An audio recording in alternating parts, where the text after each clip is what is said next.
Hello friends, आपका स्वागत है मेरे चैनल गरिमा स्टडी पॉइंट पे। और हम लोग पर्सनालिटी के बारे में पढ़ रहे थे। पिछली क्लासेस में हम लोग पर्सनालिटी के बारे में जाना, उसकी मीनिंग और डिफिनेशन सबके बारे में पढ़ा, उसके टाइप्स के बारे में पढ़ा और व्यक्तित्व की क्या विशेषताएं होती हैं, क्या कैरेक्टरिस्टिक्स हैं, वो सारे बारे में जाना। और फिर हमने उनके फैक्टर्स, आखिर क्या क्या चीज़ें व्यक्तित्व को प्रभावित करती हैं, उनको भी जाना। और आज की क्लास में हम लोग व्यक्तित्व के सिद्धांत के बारे में पढ़ेंगे, अर्थात फ्रायड का दिया हुआ सिद्धांत साइको एनालिटिक थ्योरी के बारे में पढ़ेंगे। आज की क्लास में जो है हम लोग फ्रायड के मनोविश्लेषणात्मक सिद्धांत के बारे में पढ़ेंगे और देखेंगे कि इन्होंने किस प्रकार व्यक्तित्व को बताया है। तो आइए देखते हैं, स्टार्ट करते हैं। व्यक्तित्व के प्रथम व्यापक सिद्धांत की रचना करने का श्रेय सिगमंड फ्रायड को दिया जाता है। फ्रायड ने व्यक्तित्व को स्पष्ट करने के लिए 20वीं शताब्दी के प्रारंभिक वर्षों में मनोविश्लेषणात्मक सिद्धांत का प्रतिपादन किया। व्यक्तित्व के मनोविश्लेषणात्मक सिद्धांत को दो प्रमुख संप्रत्यय में इन्होंने बांटा है। आइए देखें कौन कौन से संप्रत्यय हैं। पहला है कि पहले में इन्होंने चेतन, अर्धचेतन तथा अचेतन को रखा है, अर्थात कॉन्शियस, सबकॉन्शियस और अनकॉन्शियस को। और दूसरे कॉन्सेप्ट में इन्होंने इदम, अहम और पराहम को रखा है, अर्थात इड, ईगो और सुपर ईगो। तो ये दोनों कॉन्सेप्ट को हम पढ़ेंगे। ये सिगमंड फ्रायड के द्वारा दिए गए कॉन्सेप्ट हैं और काफ़ी इंपॉर्टेंट है। इड, ईगो और सुपर ईगो तो अक्सर UP TET, C TET exam के लिए काफ़ी इंपॉर्टेंट है, इनसे क्वेश्चंस बहुत बनते हैं। तो आइए स्टार्ट करते हैं। पहला देखेंगे, पहला जो कॉन्सेप्ट इन्होंने दिया है कॉन्शियस, सबकॉन्शियस और अनकॉन्शियस, अर्थात चेतन, अर्धचेतन और अचेतन। अब बात करते हैं कि किसी व्यक्ति की मानसिक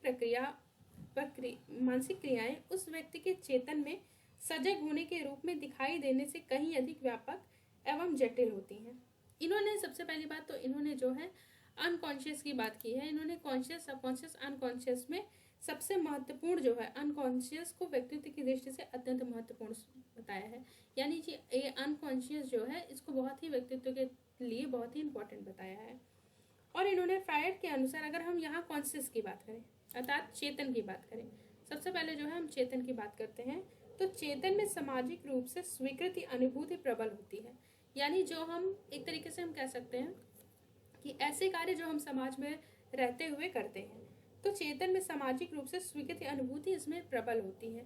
जबकि अगर अचेतन की बात करें यानी अनकॉन्शियस की बात करें, तो इसमें असामाजिक, अनैतिक, दमित इच्छाएं होती हैं। अचेतन वास्तव में अनेक अनजानी परंतु शक्तिशाली व जीवन शक्तियों का संचय होता है एवं यह व्यक्ति के चेतन व्यवहार को नियंत्रण करता है। यानी इसमें असामाजिक, अनैतिक जो इच्छाएं हैं, उनकी जिनकी पूर्ति हम नहीं कर पाते, वो कहीं ना कहीं जाके अनकॉन्शियस हमारे जो दिमाग है उसमें कहीं ना कहीं ये इकट्ठा होती रहती हैं और इन्हीं के द्वारा हमारा जो चेतन माइंड है उसको हम क्या करते हैं, नियंत्रित करते हैं। और अर्धचेतन की बात करें तो सब कॉन्शियस की यहाँ बात करें तो ये चेतन तथा अचेतन के बीच पुल का कार्य करता है। अचेतन जिन असामाजिक व अनैतिक इच्छाओं की पूर्ति दैनिक जीवन में संभव नहीं हो पाती, वे चेतन से हटकर दमिक रूप से अचेतन में एकत्रित हो जाती हैं। देखिए, कह रहे हैं कि चेतन में, अर्थात ये जो चेतन है हमारा, वह उसमें जिन असामाजिक व अनैतिक इच्छाओं की पूर्ति दैनिक जीवन में संभव नहीं हो पाती, वे जो है चेतन से हटकर यानी यहाँ से हटकर क्या करती हैं, दमित रूप में अचेतन में एकत्रित हो जाती हैं एवं व्यक्ति के व्यवहार को अप्रत्यक्ष यानी इनडायरेक्टली रूप से प्रभावित करती हैं। तो इस प्रकार हमने देखा कि एक तरीके से किसी भी व्यक्ति को जो व्यक्तित्व है उसके अंतर्गत जो है उसके किसी भी व्यक्ति में जो है कुछ ना कुछ माइंड जैसे होता है, कह सकते हैं उसका कुछ कॉन्शियस माइंड होता है, सब कॉन्शियस माइंड होता है उसमें, और अनकॉन्शियस माइंड होता है।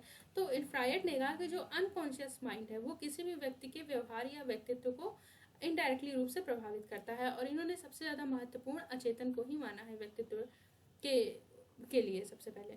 तो इन्होंने यही कहा कि जो चेतन, जो हमारा माइंड है, चेतन माइंड, जिसको हम अपने कह सकते हैं कि सामाजिक रूप से स्वीकृति अनुभूतियाँ इसमें हम करते हैं, जो भी हम इसमें कार्य करते हैं तो इसके चेतन के अंतर्गत जाती हैं। और जो कार्य हम नहीं कर पाते, जैसे अनैतिक कोई भी चीज़ हो, असामाजिक हो, या जो इच्छाएं हमारी पूरी नहीं हो पाती, जिनको हम कह सकते हैं दैनिक जीवन में संभव नहीं हो पाता, वो सारी चीज़ें जाकर कहीं ना कहीं, ये सारी चीज़ें जाकर अचेतन मन में हमारे इकट्ठा होती रहती हैं और यही अचेतन मन हमारे चेतन मन को क्या करता है, नियंत्रित करता है। अतः इसका जो है हमारे व्यक्तित्व के ऊपर बहुत ही गहरा या इनडायरेक्टली प्रभाव पड़ता है। तो चलिए अब आगे चलते हैं। दूसरा कॉन्सेप्ट इन्होंने दिया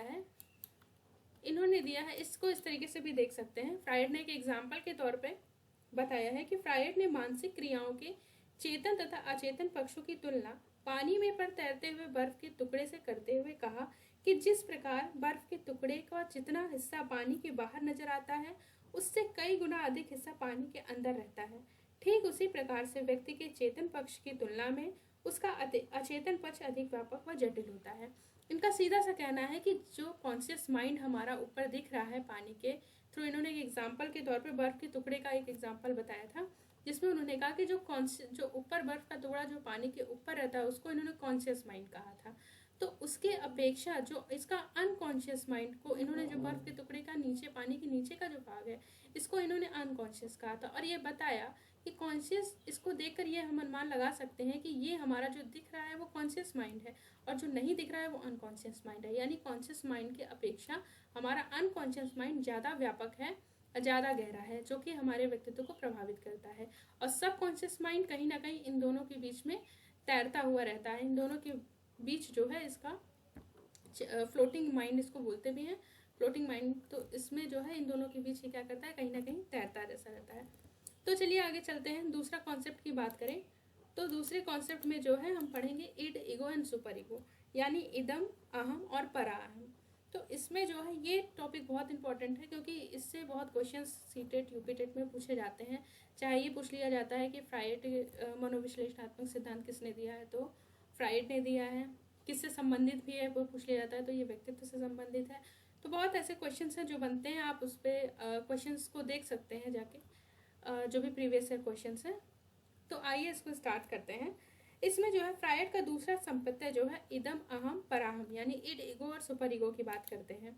इसमें देखें हम, अगर फ्रायड ने व्यक्तित्व की संरचना में इदम, अहम तथा पराहम नाम के 3 घटों का विशेष महत्व दिया है। इन्होंने इदम यानी इड की बात करें तो इड जन्मजात, अगर हम यहाँ इड की बात करते हैं, सर्वप्रथम हम जो है इड की बात कर रहे हैं, तो इड में जो है जन्मजात, इड जो होती है वो एक जन्मजात प्रकृति का होता है। ये जो इड है पहला इसका प्रकार है, ये एक जन्मजात प्रकृति का होता है तथा इसमें मुख्य रूप से व्यक्ति की मूल व जन्मजात वासनाएं, प्रवृत्तियां व दमित इच्छाएं आदि आती हैं। इड किसी भी तरह का तनाव नहीं सह सकता तथा बिना किसी बाधा या इंतजार के तत्काल आनंद, सुख व संतुष्टि प्राप्त करना चाहता है। इड जो है वो पूर्णतः क्या होता है, अचेतन में कार्य करता है। यानी पहले हमने देखा जो अनकॉन्शियस माइंड था, जो अनैतिक था, असामाजिक था, उसमें क्या था कि जो कि हमने पिछली बार अनकॉन्शियस की बात की थी, तो उसमें हमने यही देखा जो अनैतिक, असामाजिक, जो इच्छाओं की पूर्ति हम नहीं कर पाते, वो क्या होता है, इसमें इड की संज्ञा ले लेता है। यानी इड में हम वो सारी चीज़ें करना पसंद करते हैं, अर्थात इसमें जो हमको, जो हम वही कार्य करते हैं जो कार्य करने में हमको आनंद, सुख व संतुष्टि प्राप्त होती है। बात करते हैं अहम की, यानी ईगो की। तो इड के विपरीत एकदम अहम यानी ईगो होता है। इसका संबंध जो है वास्तविकता से होता है तथा व्यक्ति को वास्तविक परिस्थितियों के साथ तालमेल बिठाने के लिए प्रेरित करता है। ये एक तरीके से जो वास्तविक परिस्थितियां हमारे इर्द गिर्द होती हैं उनके साथ ये तालमेल बिठाने के लिए प्रेरित करता है। ईगो आंशिक रूप से चेतन एवं आंशिक रूप से अचेतन में कार्य करता है। यानी ये जो ईगो है ये आंशिक रूप से इड तथा आंशिक रूप से सुपर ईगो में कार्य करता है।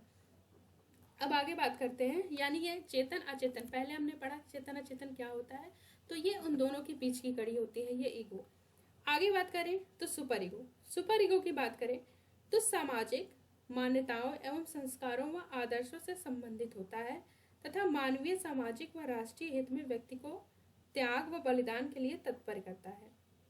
सुपर ईगो पूर्णतः चेतन से निर्धारित होता है। यानी ये सुपर ईगो है पूर्णतः जो है वो चेतन से एकदम निर्धारित होता है, यानी कॉन्शियस से निर्धारित होता है।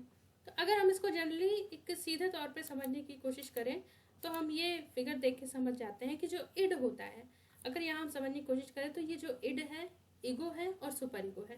इड का तात्पर्य ये हमेशा प्रसन्नता पाना चाहता है, यानी ये वो काम करना चाहता है, आई वॉन्ट इट नाउ, यानी कि इसको जो चाहिए वो चाहिए ही, चाहे वो सही हो या गलत, लेकिन अगर इसको वो काम करने में या वो चीज़ पाने में अगर आनंद या सुख की प्राप्ति होती है तो ये माइंड वही चाहेगा। बात करेंगे अगर सुपर ईगो की, सुपर ईगो हमेशा हमको ये मॉरलिटी से संबंधित होता है, अर्थात नैतिकता से। ये हमको सही गलत क्या है इस बारे में बताता रहता है, एक तरीके से ये हमको आगाह करता रहता है कि ये जो चीज़ें सही है या गलत है, ये आपको करना चाहिए या नहीं करना चाहिए। और अगर ईगो की बात करें तो ईगो जो है वो इड और सुपर ईगो के बीच में एक सामंजस्य स्थापित करने की कोशिश करता है, यानी ये ऐसा कोई काम, ऐसा कोई रास्ता निकालता है कि इन दोनों के बीच का हल निकल जाए और वो एक वास्तविक रूप से हम उस कार्य को कर सकें, जिसमें हमको मतलब कि हम उस काम को सीधे तरीके से कर सकें। अगर हम एक एग्जाम्पल लें कि किसी व्यक्ति को, बाइक का एग्जाम्पल ले लेते हैं, कोई व्यक्ति है वो बाहर जाता है और उसको बहुत तेज गाड़ी चलाने का मन हो रहा हो, तो कहीं ना कहीं उसको वो चलाने में तो खुशी मिलेगी, लेकिन आगे जाके मॉरल ये है, मान लीजिए कुछ नियम कानून है कि इस स्पीड के आगे आपको गाड़ी नहीं चलानी है, लेकिन हमको उसके स्पीड के आगे गाड़ी चलाना पसंद है या स्टंट करना पसंद है उस तरीके का, तो हम क्या करेंगे, हम वो करना चाहेंगे, लेकिन एक कहीं ना कहीं सुपर ईगो जो है वो हमको ये बताती रहेगी कि नहीं, ऐसा नहीं करना है आपको, और ऐसा करना गलत है, नहीं करना चाहिए, इससे क्या क्या चीज़ें होंगी, नहीं होंगी, ये नैतिक है, किस तरीके से अनैतिक कार्य है या किस तरीके से आप नैतिक कार्य कर सकते हैं। और ईगो जो है इन दोनों के बीच का ऐसा कोई रास्ता निकालेगा कि हम अपने थोड़ा सा संतुष्टि भी प्राप्त कर लें और हम मॉरल को भी बना के रखें। तो इस तरीके से हमारा इड ईगो सुपर ईगो का ये कॉन्सेप्ट है। आगे देखते हैं कि स्पष्ट है कि इड व्यक्ति की अपनी दमित इच्छाओं की तत्काल पूर्ति करने के लिए उकसाता है, यानी ये इड जो है वो क्या करता है, व्यक्ति की अपनी दमित जो इच्छाएं हैं, जो दबी हुई इच्छाएं हैं, उसकी तत्काल पूर्ति करने के लिए उकसाता है, यानी तुरंत करने के लिए प्रेरित करता है। अर्थात इड जो है वो अपनी पार्श्विक इच्छाओं का प्रतिनिधित्व करता है, यानी ये इच्छाओं की पूर्ति करना चाहता है कैसे भी करके। जबकि सुपर ईगो की बात करें तो यह सामाजिक मान्यताओं व परंपराओं के अनुरूप कार्य करने की प्रेरणा देता है, अर्थात यह एक सामाजिक नियंत्रण का प्रतिनिधित्व करता है। यानी एक तरीके से ये जो सुपर ईगो है ये एक सामाजिक नियंत्रण का प्रतिनिधित्व करता है। और ईगो की अगर बात करें तो इन दोनों के मध्य क्या करता है, ये अंतःक्रिया करके व्यक्ति को वास्तविक धरातल पर तालमेल बिठाने का प्रयास करता है। ईगो वास्तविक जगत का प्रतिनिधित्व करता है, ये ईगो जो है ये वास्तविक जगत का प्रतिनिधित्व करता है। इड तथा सुपर ईगो के बीच बार बार अगर हम देखें तो ये जो इड है और ये सुपर ईगो है, इन दोनों के मध्य बार बार क्या होता है, संघर्ष का होना सामान्य बात है। परंतु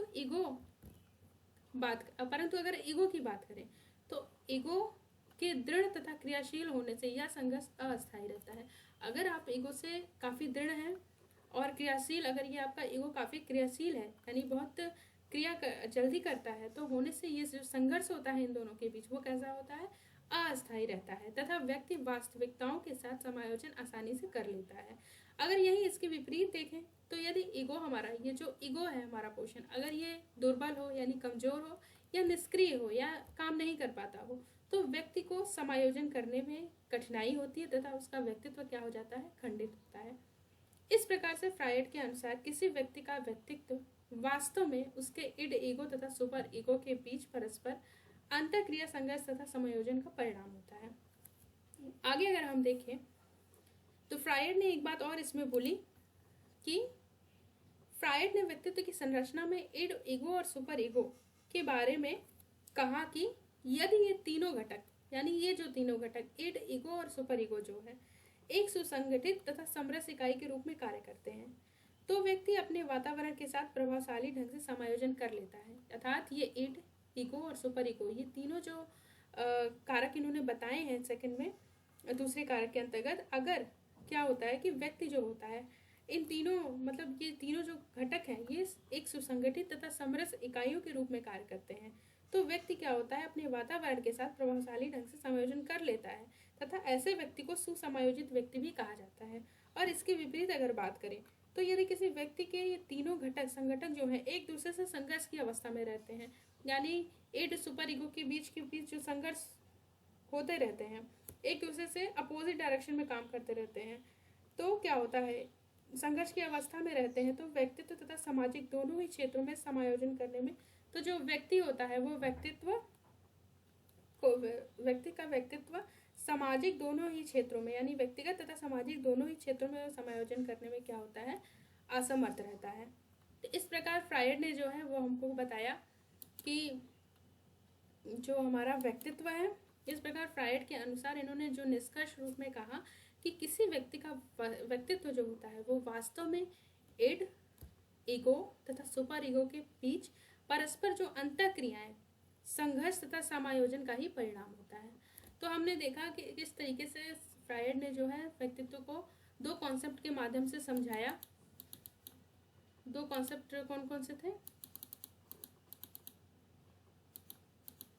दो कॉन्सेप्ट से समझाया, एक कॉन्शियस, सबकॉन्शियस, अनकॉन्शियस, और दूसरे में इड, ईगो और एक सुपर ईगो। इन दोनों कॉन्सेप्ट के माध्यम से फ्रायड ने साइको एनालिटिक थ्योरी के अंतर्गत जो है व्यक्तित्व की व्याख्या की और ये बताया कि किस तरीके से ये सारे जो घटक हैं, ये जो इनके कॉन्सेप्ट हैं, ये जो दो तरीके के इन्होंने बताए घटक, किस तरीके से हमारे व्यक्तित्व को प्रभावित करते हैं। तो स्टूडेंट, आज की क्लास यहीं ख़त्म होती है। अगर आपको मेरा चैनल पसंद आता है तो प्लीज़ सब्सक्राइब करें, मेरी वीडियोस को लाइक एंड शेयर जरूर करें। Thank you friends.